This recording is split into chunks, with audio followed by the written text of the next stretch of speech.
அனைவருக்கும் வணக்கம். என் பெயர் வானயா. நான் 4ஆம் வகுப்பு இ பிரிவில் படிக்கின்றேன்.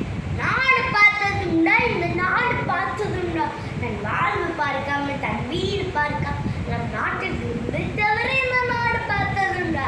தமிழ்நாட்டின் தங்கமே, ஏழையிலே சொந்தமே, பல பள்ளியில் திறந்த தெய்வமே, மதிய உணவு தந்த தந்தையே, பெருந்தலைவர் காமராஜர் பற்றி பேச வந்துள்ளேன். காமராஜர் அவர்கள் 1903ஆம் ஆண்டு ஜூலை 15ஆம் நாள் பிறந்தார். தமிழ்நாட்டின் விருதுநகர் மாவட்டத்தில் பிறந்தார். இவருடைய தந்தை குமாரசாமி, தாயார் சிவகாமி அம்மாள். இவருடைய இயற்பெயர் காமாட்சி. அவருடைய தாயார் செல்லமாக ராஜா என்று அழைப்பார். அதுவே பின்னர் காமராஜர் என்று அழைக்கப்பட்டது. இலவச கல்வி திட்டம், இலவச மதிய உணவு திட்டம் என பல திட்டங்களை தொடங்கி வைத்தார். அதனால் இவரை கல்விக்கு கண்டிருந்த காமராஜர் என்று அழைக்கப்பட்டது. அவருடைய பிறந்த நாளை கல்வி வளர்ச்சி நாளாக கொண்டாடுகிறோம்.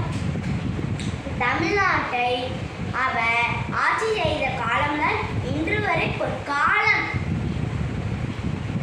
இவர் 1975ஆம் அக்டோபர் 2ஆம் தேதி தனது 72 வயதில் காலமானார்.